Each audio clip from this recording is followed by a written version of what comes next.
This telecast is also available on ESPN2 HD, presented by Hitachi. The beautiful lakes region of Minnesota. If you want to go for a good summer vacation, this would be the place. The Brainerd Lakes area, where at Brainerd International they have the zoo and all of its rather strange inhabitants. But they are fans nonetheless and ready to watch some racing.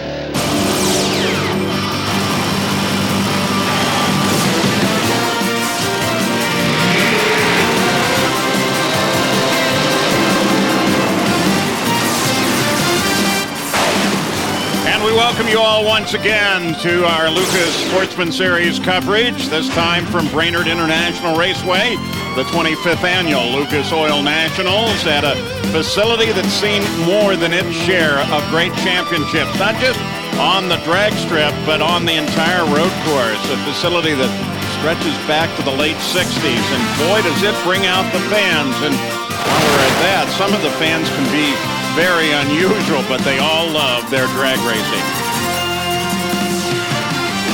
Well, hi and welcome. I'm Paul Page, and I'm pretty well done trying to think up of new adjectives to introduce Bob Fry, the voice of the NHRA.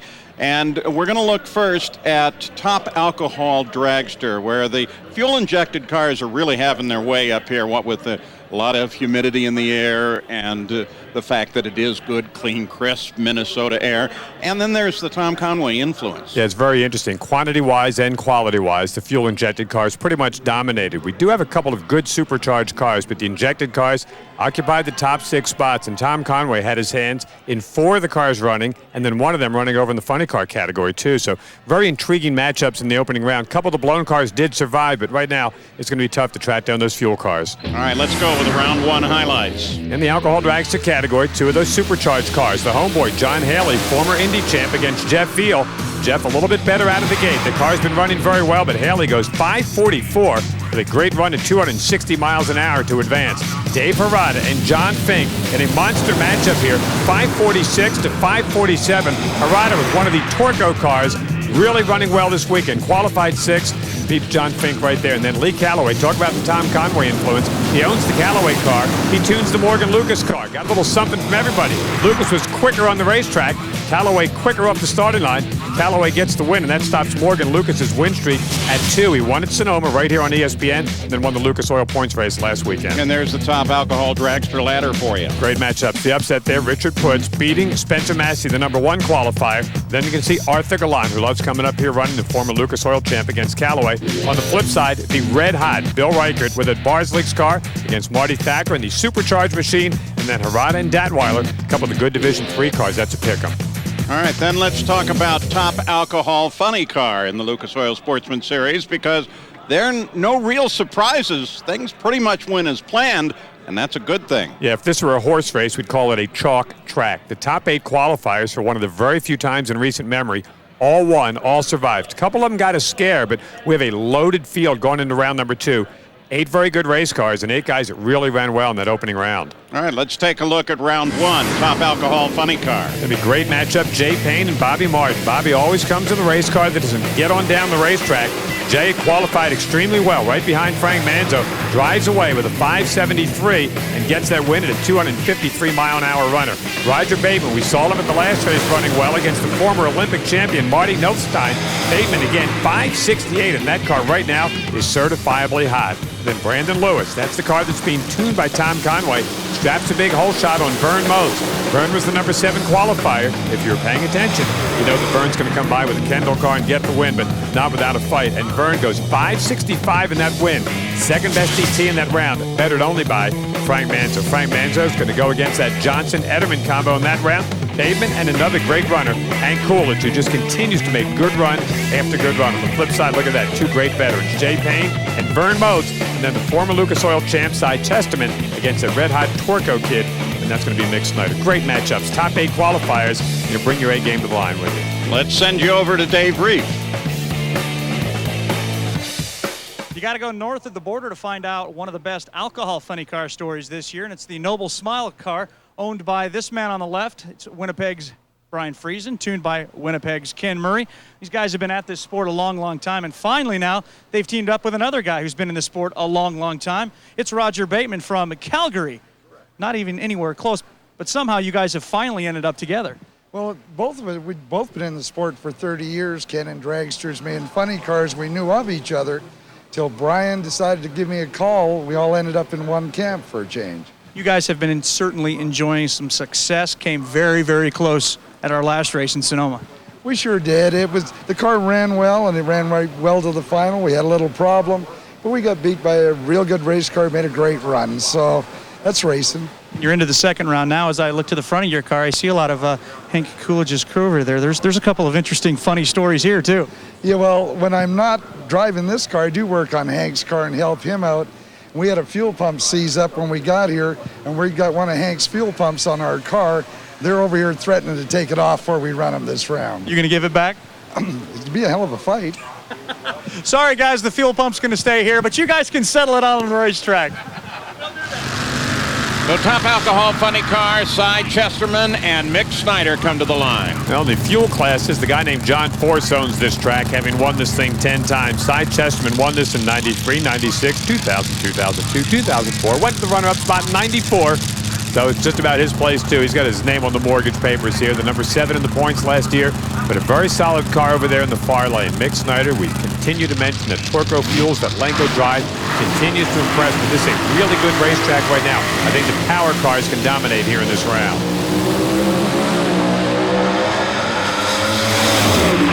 Yeah, with the weather, nice heavy air, a lot of moisture in it, though, but it's produced some great runs. Chesterman with a 566 to a losing 571. Yeah, the alcohol cars in the funny car category here, Paul, throughout the weekend, with the exception of maybe a Jay Payne run and a Frank Manzer run, have been in that high 560, low 570 range. And this is a track that has seen some 550 runs in the past, so kind of surprised that the field has really kind of come back a little bit from a performance standpoint.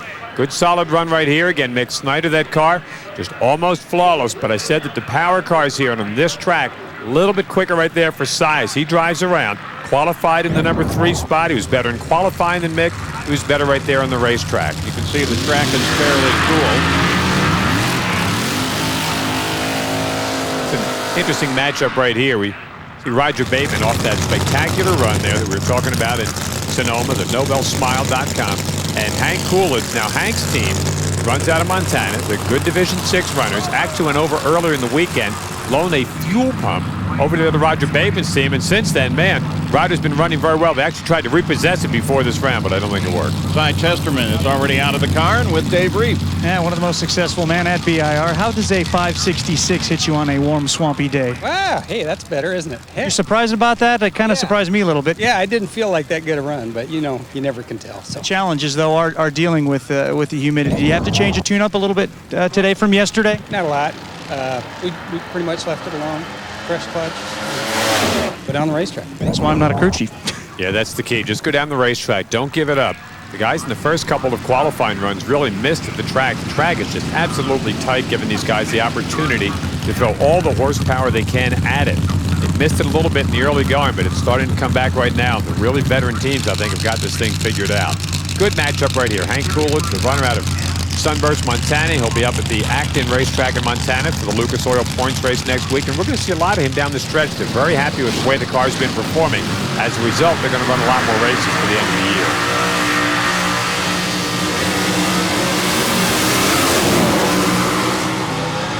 Well, there's no doubt about this one at all. Bateman all the way, a 568 with a 5. They just continue to run well. We mentioned last week at Sonoma, they had that bent chassis.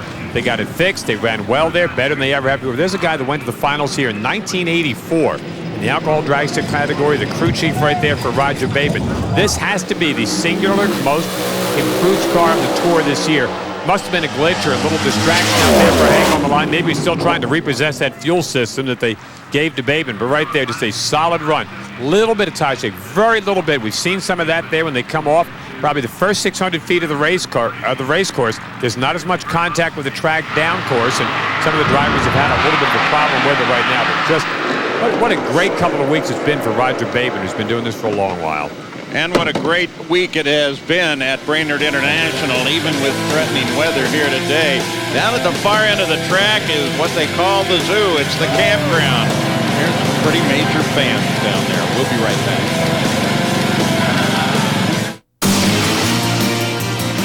The NHRA Lucas Oil Sportsman Series is brought to you by Lucas Oil.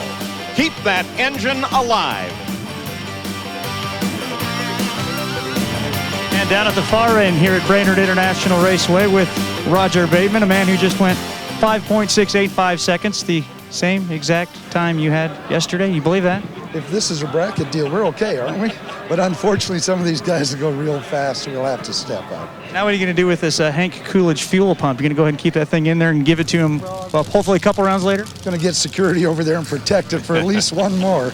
Did have a chance to talk with Hank as we congratulate Roger. Did get distracted up there at the starting line, admitted it right away. Well, Vern Moats was deep stage there, and boy, neither driver having a very good light. Look at this. Vern Moats can pull the upset.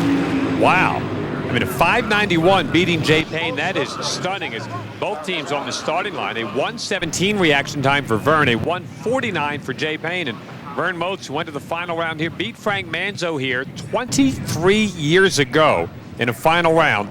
And Vern Moats goes into the semis here this weekend. Well, you can reach back for some really good facts, Bob.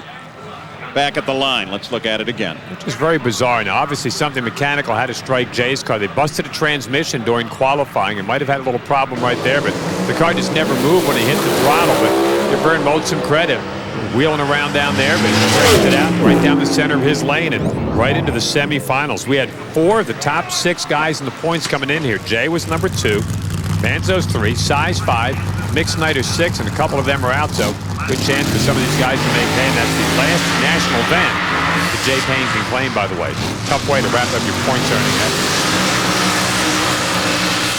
Last pair in top alcohol funny car, round 2, Frank Manzo and Jonathan Johnson. Our next Lucas Oil Sportsman Series will come to you, from the big one, Indianapolis, Indiana, September 10th at 2 o'clock in the East. Make sure you're with us. It's going to be interesting here. Jonathan Johnson with a George Ederman team. They've got the Bars League sponsorship. They've got a Dodge Stratus body. They need to start being able to get a little more consistent with this race car, especially right now. They got Frank Manzo over in the other lane. Jonathan ran a 77 in the opening round. That's more than a 10th down to what the ace ran. Let's go up to the far end. Dave is with Moats. 16 times a Division 5 champion. Probably doesn't surprise you to see you surprised. 591, you should not have been there. No, we spun the tires. I don't know what happened to him, but we had a little too much off the starting line. Good news is you've done this a time or two, so you can go back and fix it, right? I think so. He ran a 65 in the first round, but sure fell off then. Could have had to get off the throttle. Let's see how the ace handles his round 1 opponent. Yeah, the Lucas Oil team machinery. This car has just been devastating. Great young driver over in the other lane with a good team with George and Jane Ederman in the Bars League's car.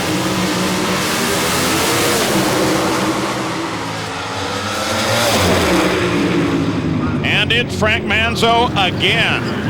There's that power that I was talking about. He runs low ET and a monster speed as he goes 258 miles per hour.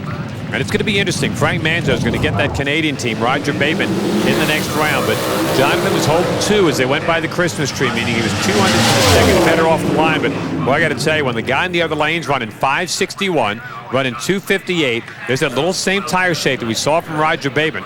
Nobody muscles a car back into the center of the lane better than Frank Manzo. We don't normally see Frank up in this neck of the woods. Sometimes his compadre from Division 1, Bob Newberry, comes here. But right now, Frank, and he's got Bateman going in the next round. Could be a very intriguing second round. Not a gimme for Frank, the way that Roger Bateman and that team's running. And then 2 great veterans, Vern Moats and Cy Chesterman. It's a Division 5 battle in the semis. And this is what we'll see when we come back. Top alcohol dragster. So stay with us, the Lucas Oil Drag Racing Series. Just some of the Brainerd Lakes area, a beautiful place to bring your family to do some fishing, some boating, and of course, check out some Lucas Oil drag racing here with the Lucas Oil driver. We don't normally see you here as you have low ET top speed of the weekend. Yeah, last year this time I was going home shaking. Never made a run last year without shaking. This year, to be honest with you, got a little outside help there from Randy Anderson in the clutch. and his ideas are working pretty good. So I want to thank Lucas Cycles, Jegs, Hoosier Tires, Super Winch, and Randy Anderson. Marty Thacker and Bill Riker, one of the best supercharged cars and one of the best injected cars. And Bill Riker goes 5.30, 270, almost 271. Marty Thacker, another one of the Torco cars. Very good effort for the blown car there, Paul. It runs 544 up in the 260 speed range. But right now, as tight as this track is and the way the conditions are, like we said in the open, the injected cars, they'd be hard to beat. Let's take a look at the ladder for top alcohol dragsters. Yeah, some great matchups, and we're going to be talking about that Arthur Gallant Lee Calloway matchup coming up here in just a second. Meanwhile, the two supercharged cars at the top of the ladder. Bill Reichert advancing. He's awfully tough with that race car, and it's going to be the Datweiler family against the Harada family. Great legacy between those two teams. Well, the sun just peeked out once again. It comes, it goes. There's some low-laying clouds over the area. And the chance of some rain coming yet today, we hope not. I'd like to find out who it was that counted those 10,000 legs, by the way. There's a guy's got to get a life, huh? Well, Reefer counted it, and he came up with over 11,000, and I thought there were like nearly 15. It depends on the size of a lake and the definition. Counting the puddles. Arthur Gallant loves coming up here to this racetrack. Lee Calloway, who took over the driving chores for Steve Torrance. That is the Tom Conway-owned machine. It's going to be a very intriguing matchup. Arthur loves coming up to here. He went to the money round last year, won it a couple of years ago. Lee Calloway had his own operation, a top alcohol supercharged car for a long while. Got the call right now, and he's like living a dream world. With Tom Conway tuning, it is a marvelous race car, and this is the best ride that Lee Calloway's ever had. Let's go back to the far end, Dave Reeve. Bill Reichert already has a Lucas Oil National event and win that coming earlier this year in Houston. If you keep going 530s at 270 miles an hour, you might get your second this year. 530 sounds real good. We've been struggling with the Bars League's car this weekend to get it to run real good, and I'm glad to see we finally stepped it up. You're, of course, a proud grandfather. I always got to point that out. That's my granddaughter. She's almost a year old. She'll be a year old here in a couple more weeks. And that's the kind of birthday gift he wants to give her. Yep, baby Grace. Bill comes in number 2 in the points. Arthur Gallant, number 5. Richard Putzer, we'll see in just a moment, number 11. Arthur just loves coming up here to this part of the country. Used to come up here. He builds and makes some really marvelous planes. He used to come up to Kenosha, Wisconsin there at the air show and stuff. Won Best in Show a couple of years ago. Very talented guy. Lee Calloway over on the other side with Tom Conway. We just saw a 30 from Bill Reichert. I would not be surprised if the winner of this goes quicker than we just saw Bill Reichert.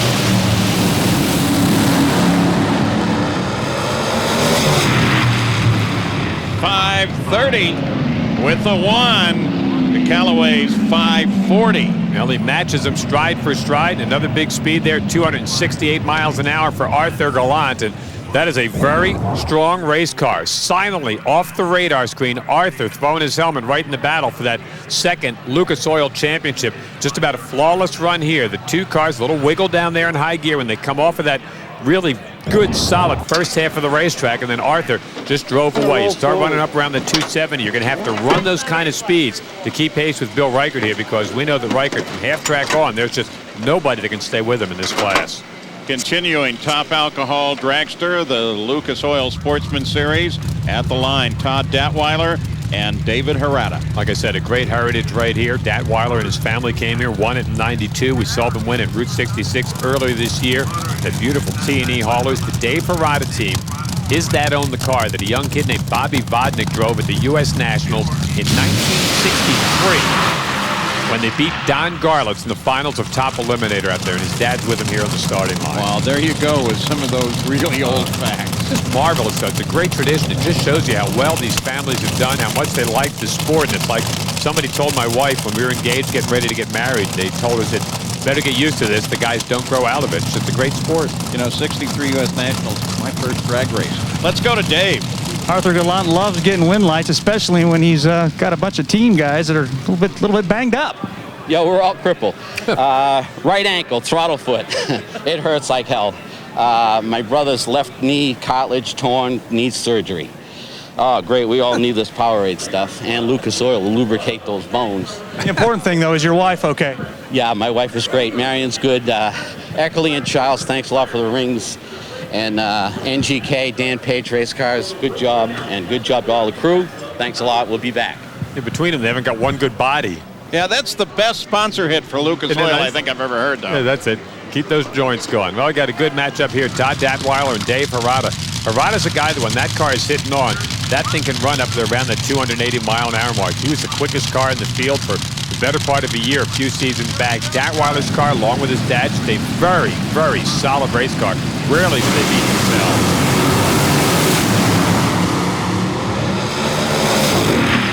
Datweiler's 535, and Dave's losing 543. Great job for Todd Datweiler and he and his dad and their entire volunteer crew that have been with him. First time they won the race here 14 years ago to right now. Out of the starting gate, great move for Dave Harada. He was 700ths better off the starting line. Almost had enough, but here comes that T&E hauler, and it is hauling. Both cars, you see Harada's dropping his cylinder over there on the far side. That cost him. It's just about a nose at the top end of the race course, and Datweiler and Reichert go at it in the next round. Great matchup right there. 200ths of a second in the alcohol dragsters. Great run right there for both of them. Well, it's time now for our Dennis Taylor Tech Tip. Back in the 60s and the 70s, the injector of choice for most blown applications was an Enderle injector like you see here.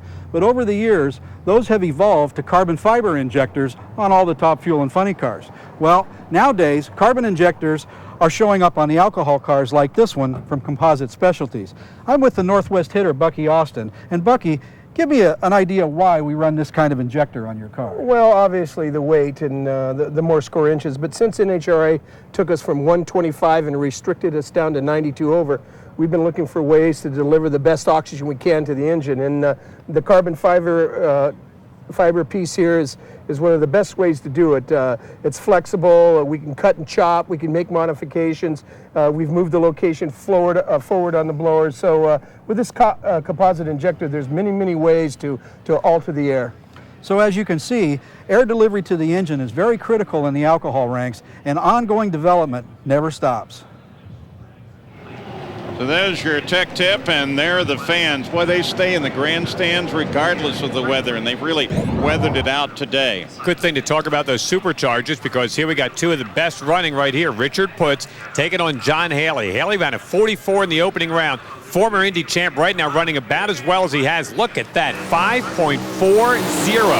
Speed's not quite what the injected cars were at 259 and change, but what a great run there for John Haley. And he'll advance into the semifinals. He's going to need a little bit more there. He's got Arthur Gallant going into the semifinals, and John's got the only supercharged car still on the property that's got a chance of winning this. And over there on the flip side, a couple of the great runners out of Division III, Bill Reichert, Todd Datweiler, a couple of 530 fuel cars going at it. And that's the way it'll look when we go to Top Alcohol Dragster semifinals. Dave?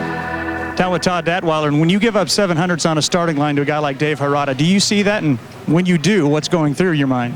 You can see it, and I just screwed up. He went in deep, and I don't think he did it on purpose, and I just hesitated, and it bit me, but fortunately we're making the horsepower to come around it. So, how much do you think you won by? Oh, not very much. It had to be pretty close. So. About 5 feet, but congratulations, you're moving on. All right, thank you. We've got more Lucas Oil drag racing action coming your way after we stop back in the zoo and visit with some of the best drag racing fans in the nation here at Brainerd International Raceway. We'll be back in just a moment.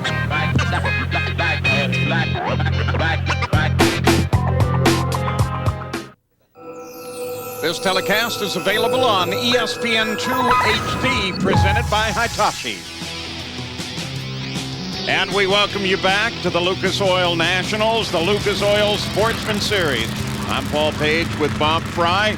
We're ready. Top Alcohol Funny Cars semifinals. Cy Chesterman and Vern Motes. Two of the great Division V runners. It's all Iowa all the time. It's like the Cyclones and the Hawkeyes, I think. Is Cy Chesterman. You take a look at the ladder. He came in with the better car than Vern in the last run. Of course, Vern had that little problem where he slowed a bit. He can't slow against Cy. He'll be headed back to Iowa. And then Frank Manzo against that red-hot Roger Bateman. This is a great matchup here. One of the true veterans in the class, Vern Motes. He's done everything in this thing except win the Lucas Oil World Championship.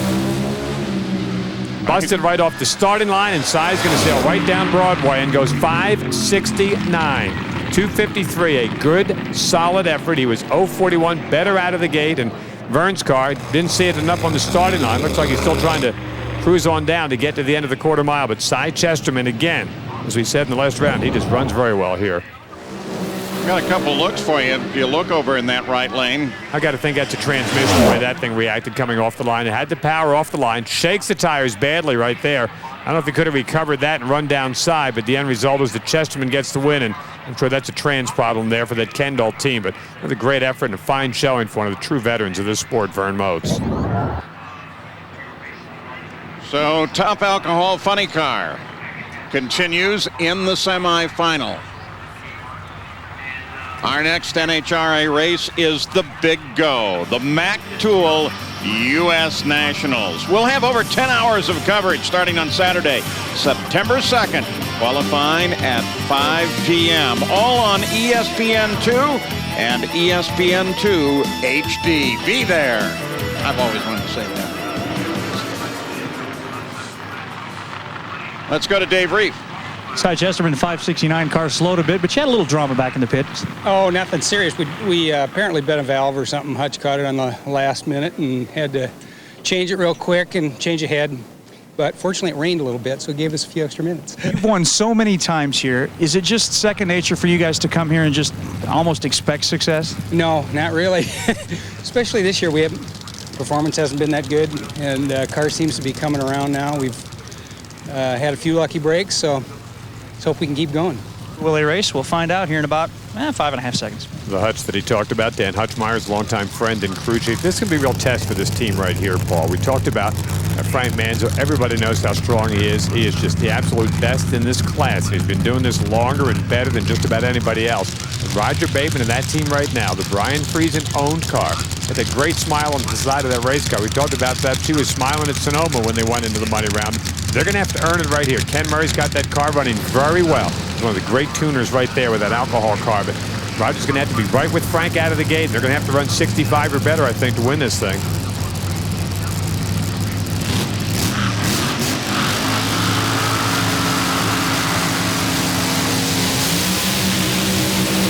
Gave it up. Just what you don't want to do. Man, check out Frank's time. Holy cow. 5.603, low ET, goes 259 miles an hour. Top speed of the meet. Maybe the guys there with the smile knew something. They said, well, we got to give Frank a good shot. You just don't want to give it away. Frank could have had the tire shake like we've seen him have in the past, but right now this is a thing of beauty. Red light start, a couple of hundreds, but still another nice weekend for Roger Bateman. Look at Frank. That's like it's on a rail, that thing. Straight down the center of the track, and a couple of the premier drivers in this class, Frank Manzo and Cy Chesterman, will slug it out. It's like a heavyweight battle, and that's the way you want to see it in the money round. Let's go. And that will be a final. You bet. So now complete with Top Alcohol Funny Car, all but the finals themselves. It's time for Top Alcohol Dragster, the semifinals. This will be a very intriguing pair. You got the two injected cars here, guys that have met each other time and again. The Bars Lakes machine of Bill Reichert, and that is just absolutely right now probably the best car in the class. On the other side, the supercharged car of John Haler's going to see what he can do with Arthur and the medical team, the Red Cross car. Let's go to Dave Reef. I never get tired of Ace Manzo saying, oh, I just didn't run that good. Just 560, 259. Best of the weekend again. 560, 259. Week. No, it's not a week. Lucas Hoyle, Lucas Cycles, Super Witch. Boy, I got that. I'll tell you what, why don't we talk about that guy? You were worried about him. Oh, wow. I tell you what, he was so far in front of me, I must have been big time late. And I got to see that girl from inside my car, and I said, oh, my God. But got the job done and going to the final. That would be Lucas Cycles and Super Winch, right? Yes. There you go. Like forced down here. Very good. They just pay him to drive the car, that's all. Yeah, if only he could talk as fast as he can drive. Interesting. Roger Bateman from out there in Calgary and Frank Manzo from New Jersey probably haven't raced each other maybe 2 or 3 times in their career, if that. There you go. The Datweiler family here at one of their very favorite racetracks, and the kid's got a great race car. But Bill Reichert, like I said, that's a bad hot rod, the Bars Lakes car. Wow. And it's Reichert with a 529 to a losing 541 for Datweiler. Look at that speed for Bill. 272 miles an hour. He ran over 225 at half track. That is the baddest car in the first 660 feet in the class. He's sometimes 6-7 miles an hour faster than the guy in the other lane. Very nice move off the starting line for both team drivers, but Bill Reichert, the Bars Lakes team, talking with his son Andy, his wife Gloria. Look at that thing. The chassis, it's a thing of beauty. Just bows up, gets all the power to the back of the race car, and that was just about a flawless run. There was nothing wrong. It'll be interesting to see if Bill agrees with me. Nothing wrong with that run for Bill Reichert. And coming to the line, there is Arthur Gallant. And it'll be John Haley over on the other side. That was just an interesting story. He went there and won Indy a couple of years ago. It was probably the most emotional winner's circle we've ever had. An interview down there. He just came out of nowhere. And now he's a guy, he's a businessman from right down in the Minneapolis area. He's got a speed shop. He's got some collector cars. Got a roofing business, contracting business. And the last couple of years, though, he has really struggled. Reichert's waiting in the finals, and we're going to find out who Bill's going to take on. Let's get down to Dave Reeve. Bill, that was a thing of beauty on video. What was it like from the driver's cockpit when you go 225 miles an hour in the 8th? It felt really good. It felt like the Bars League's car had some real big power down there early. Bob Fry wants to know, was there anything wrong with that? No, nothing wrong at all. Perfect. I love Best analyst in the business, man. I love Bill Reichert. That's a great job. He's a neat guy, too. The last year and a half, that has been the class of the field. This will be interesting. Here's a car that can run 530s on this track with a supercharged engine. Now, if it's going to be good enough to beat Arthur Gallant or not remains to be seen. And if you're sitting at home going, this looks like fun. Hey, I wish I had a car. Well, there it call is. John Haley, Wayzata, Minnesota. Operators are standing by. And if you call now. It only has 4 miles on it. That's it.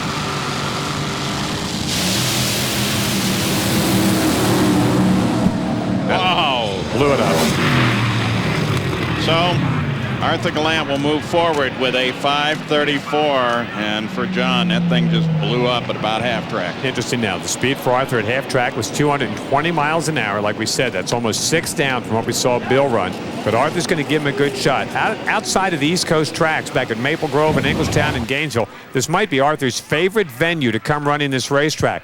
A little bit of tire shake, go straight down the center of the race course, but I think he's going to have to be a little better on the lights and have probably about 500's better performance in that final round because Bill Reichert is just about flawless right now. Tough break for John Haley, slows to 633. You saw the supercharged car. It busted down there at half track, but another good effort right here this weekend for John Haley. And you saw the matchings for the finals in top alcohol dragster as well. And as the helmet comes off for Arthur Gallant, we will remind him of his 534 time slip, down just a little bit. And I'm more interested, though, about this Titanic matchup you've got with Bill Reichert. That car's been one of the best here lately. Yeah, he's probably my best friend here, and we get along really good. We share a lot of information. He runs really good, and I run really well, and I hope we'll have a great final. And I want to thank my brother Gene, Rich Morse, who's not here. I want to thank Bob Smullen. And all the folks back home, thanks a lot. Marion, I'll see you in a few days. Be a big-time final coming up. Well, from the noise and the power of the drag strip over to the lakes. Brainerd Lakes area is absolutely gorgeous and tranquil. We'll be back. Hey, you want a great vacation location? This is it, just close by at Brainerd International Raceway. That's the Mississippi Belle on one of the lakes. You can do that, you can fish, you can golf. This is truly a great area. But our focus is drag racing. We want to remind you, our next NHRA race is the big go itself, the McDougal U.S. Nationals. We'll have over 10 hours of coverage starting on Saturday, September 2nd. And now let's take a look at how the other sportsman classes fared. Here's Bob Fry. Stock Eliminator Final. It's the Terminator, Peter Biondo, the reigning Lucas Oil World Champion, against Jamie Pick from Minnesota. And as they head on down the racetrack, advantage reaction time goes to Peter Biondo. Down at the top end of the racetrack, he is deadly. Here comes that big, heavy Buick in the stripe, but it's going to be the Terminator. Peter Biondo wins another one at 1093, 115, and that's why he's got the number 1 on the side of that race car. Super Gas Final, Dan Smith right there, the Division 5 runner, taking on John Blazine. John with that Pontiac. The last name might be familiar. Son Clint has already won a couple of national events and did very well here this weekend. Little different approach here. That's a big 600 cubic inch Pontiac trying to close the gap on the far lane at the quarter-mile mark. Double breakout, and John Blazine gets the win and joins his kid as NHRA national event winners on the Lucas Oil Drag Racing Trail. I'd say wacky paint job there. Maybe he was hanging out at the First zoo. That's round. Terry Edwards Works and in the Clarence final. Mayo getting set to go right here. Your Super Comp final round. Both guys looking for their first ever national championship win. Advantage out of the gate to Edwards at the quarter-mile mark on that 890 dial. How about Terry Edwards? Gets the win. The 43-year-old driver with his big block Chevrolet wins his first ever NHRA National Championship event. He did it here at Brainerd International Raceway. We have had great final rounds here in the Lucas Oil Sportsman classes at the Lucas Oil Nationals. None better than this. Abe Lowen from Saskatchewan taking on Dan Fletcher. They've met twice before in final rounds and they have split. This is the rubber match. Abe Lowen and the 9-second car trying to run down that Summit Racing Valvoline machine. Here comes the Pontiac in the stripe. How about Dan Fletcher? Just holds him off and gets the win. He won that by 7/10,000ths of a second. A battle of two great stars, and Dan Fletcher gets the nod. And congratulations to all those sportsman winners. You like what you see? Well, our next Lucas Oil Sportsman Series coverage comes from Raceway Park in Indianapolis, Indiana, and that will be on September 10th at 2 o'clock Eastern Time. Join us then. There's always great action in the Lucas Oil Sportsman Series. And where does Bob Fry stay when he comes to these races? Well, here he's got a little pup tent over in the zoo. Now, I made that up, but there are some very interesting men, women, and machines in the zoo. We'll be right back. Final time, the Lucas Oil Sportsman Series from BIR, Brainerd International. And here we go. Top Alcohol Funny Car. Frank Manzo and Cy Chesterman. This is as good as it gets. Top of the food chain, Frank Manzo finished number 2 last year. Cy finished number 7. He beat some pretty good runners to get there, including the red-hot Nick Snyder and then Vern Moakes. Got his longtime friend and crew chief, Dan Hutchmeyer, and John Glade, who's been with Frank Manzo with every national event win that he's ever competed at and won. Only the second time these two guys have ever met in a final round. Frank got the edge in the last one, but right now, two pretty good race cars. Frank ran that monster 560 at the big speed earlier, but Cy Chesterman's race car in one run on a good track like this, he can run with anybody. And of course, he'd like to protect the home turf. He's the Division 5 guy, and that's this neck of the woods in the Lucas Oil Drag Racing Trail. Frank number 3 in the points, Cy number 5 coming into this race. Little wiggle there for Cy, and that's all it takes as Frank Manzo goes on down and gets the nod. 562, and he runs another 259-mile-an-hour run. And all of a sudden, Frank Manzo in a class that this year really doesn't look like anybody wants to dominate and go take the win. But right now, that Lucas Oil team machine and Lucas Cycles and Super Winch and all those good things, Frank Manzo gets the job. A little shake there. You see the roof hatch fly open there for Cy Chesterman. He had some tires shaking and then falls back, and obviously had some mechanical problems from half track on. Let's watch that Lucas Oil Chevrolet Monte Carlo. Just a thing of beauty. Well, I'll tell you what, that's not far from perfect on this track, Paul. He was just about letter perfect, very little tire shake, and just a marvelous win for Ace Manzo. Well, that car from Manzo has been incredible throughout this event. Frank Manzo takes that win. We'll be back. Final for Top Alcohol Dragster. Bill Reichert and Arthur Gallant, and this is just about the kind of race you'd like to see, Paul. Two very good race cars. Nobody is backed into anything right here. Arthur, of course, had that Red Cross report earlier in the round about everybody who's got pulled this and, you know, hurt that. But right now, he's got a good race car. He's going to have to be even on the starting line. Arthur will tell you that even though they got bad knees and ankles, his Achilles heel is the fact that he's been a little bit sluggish off the starting line historically, and he knows it. Whether it's the car or the driver reaction, at this point, doesn't make any difference. He knows that Bill Reichert's on top of his game. Bill's got a great race car. You got to be even with him at half track. His wife Gloria there, and he's along with the team and has been there right alongside of Bill Reichert as he has just evolved into one of the best drivers and absolutely one of the best mechanical race car drivers in this class.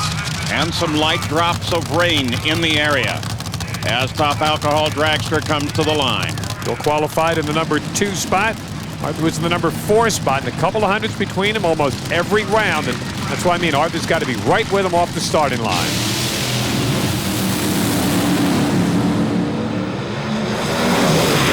Wow. Wow. Raker goes 5:24, 275 miles an hour. Let me tell you, Arthur ran 5:33, 272 is like he was in a different zip code. Low ET, top speed. Arthur was right with him off the starting line. 226 miles an hour and a half track for Bill Reichert in the Bars League's car running on Main here today. And I got to tell you what a marvelous run that was. Great to do it. That's the way to punctuate it, Paul. You go to the final round, you run low ET, and you run top speed. That's the way to win these things. Let's go to the far end. Dave Reef is with Frank Manzo, who lifts yet another Wally, the Lucas Oil driver at the Lucas Oil race. That's why you come to Brainerd, and boy, it worked to perfection. Yeah, this weekend we ran really good. We came in with some new stuff, and first couple runs we were just fortunate. We got some good information. The computer went out, and I don't know, we just, we ran like a bracket car every run. I think we went 62 in the final, and that's what we wanted to run. We didn't want to beat ourselves in the final and just win the race here for Lucas. At their race, Lucas Cycles, Super Winch, Jegs, and Hoosier Tires. They make one heck of a tire. Bill Reichert steps in right behind you after a thundering top alcohol dragster final that saw you go 5:24, 275. 24, 270, man. Oh, is that incredible or what? It is incredible in this era. We just really were hoping for something like that, and we tried to step it up a little bit, and the Bars League's car responded great. We always try to fish you guys to try to get out of you what's been going on that's been making this car run so good, but right now it is. We've just got a happy spot in our tune-up right now, and it seems like things go right when we do step on the gas, You got a happy spot in your trophy case for that. And there you get one more look at it, Bob Fry. Yeah, just a nice job right there. He's a happy guy now. He's a guy that really struggled. He was apologetic on one of our shows a couple of years ago, Paul, because he lost in a final round, and at that time he was really on the downside. He'd only won about 3 races and lost over a dozen in the finals. And I said, Bill, you've still been in more final rounds than just about anybody in the class. And since then, I mean, if that is not the best injected car in the sport, I'd like to see who's got the number 2, because the numbers he's putting down have been flawless. Great numbers, and it's a monster for the first half of the track. The speeds that he runs are just unbelievable. He's 5-6 miles an hour faster than anybody else at half track, and boy, that's tough to catch. And if you're not seated in the grandstand, don't you dare go away, because the Sportsman Spotlight is coming up next from the Lucas Oil Sportsman Series at Brainerd. The NHRA Lucas Oil Sportsman Series is brought to you by Lucas Oil. Keep that engine alive. So what do you do if you are part of the big snowcross entourage that's in this area and all of their snowmobiles? This is an absolute mecca. Well, in the summer, just take the skis off, put some wheels on there, and take that 250 horsepower up to over 140 miles an hour on the drag strip. Yeah, that is what they do. Our next NHRA race is the big go itself, the Mac Tool U.S. Nationals. They'll have over 10 hours of coverage for you. It starts on Saturday, September 2nd, with qualifying at 5 o'clock, and all on ESPN2 and ESPN2 HD. And how about Arthur Gallant? Well, Dave Reef has caught up with him. Arthur, a couple of the best fuel cars in this entire category. You fall short a little bit. What happened? Well, when the air gets better like it did, my car doesn't usually step up by itself, Bill's runs a little different motor, a little smaller motor. They seem to react more to that good air. But still, we're great friends, and, we just had a great time here today, and number 2 is better than being home right now, You knew it was going to be a dogfight anytime you race, Bill. Did you maybe go a little over center with the tune-up, you think, or maybe did you underestimate some? I don't think I underestimated anything. I just didn't change anything from the last run because it had shook a little bit, and it didn't shake that run. And I think it ran a little bit better. So I'm happy with everything. I'd like to thank everybody here. My crew did a great job, and Eckerly and Childs, they helped me out with piston rings and stuff like that, and I really appreciate that. And NGK Spark Plugs, Dan Page Race Cars, really good people. And of course, the most important, Marion at home, my wife. Thank you. So congratulations to Arthur Gallant. Look at those clouds. That's what the NHRA and the Safety Safari battled all day. And the fans, they stuck with it as well. Don't forget, our next Lucas Oil Sportsman Series coverage comes from Indianapolis, Indiana. And that is on September 10th at 2 o'clock in the afternoon Eastern Time. In this week's Sportsman Spotlight, we feature the Nobel BioCare Top Alcohol Funny Car Team driven by Roger Bateman. We spoke with the team owner, Brian Friesen, and the crew chief, Ken Murray, to find out how this team came together and hear their philosophy on what it takes to be successful in one of the most competitive categories in drag racing. As a youngster, I used to enjoy going to the drag races, and remember seeing Ken Murray race his car at that time, and was always interested. But I put it on the back burner to get my degree in dentistry, and then once I got through that, I started racing an Econo dragster, and eventually hooked up with Ken Murray in his alcohol dragster. You have to work hard in your profession. We believe in that, and we also work hard in our hobby. I think you carry one into the other. So, if you enjoy doing it and have a belief and spirit in it, it goes pretty easy. Making these engines work is gives you a lot of satisfaction that you can make as much power as some of the other guys out here and be competitive with them. It's good. It's an ego booster, that's for sure. As far as our future goes, we're certainly happy where we're at. We're competing at this level. We want to win championships, and then we could go on to something bigger, better, in a fuel funny car or something like that. That's always a possibility, but it's years away. Our focus is this car right now. Yeah, great competitors in the Lucas Oil Sportsman Series. Well, they weathered the entire day, and we mean that literally. The crowd is absolutely great at any NHRA event. Rain comes out, they run down under the grandstand and just wait it out while the safety safari does their great work getting the track surface back in condition for some of the great runs like we saw today in the Lucas Oil Sportsman Series.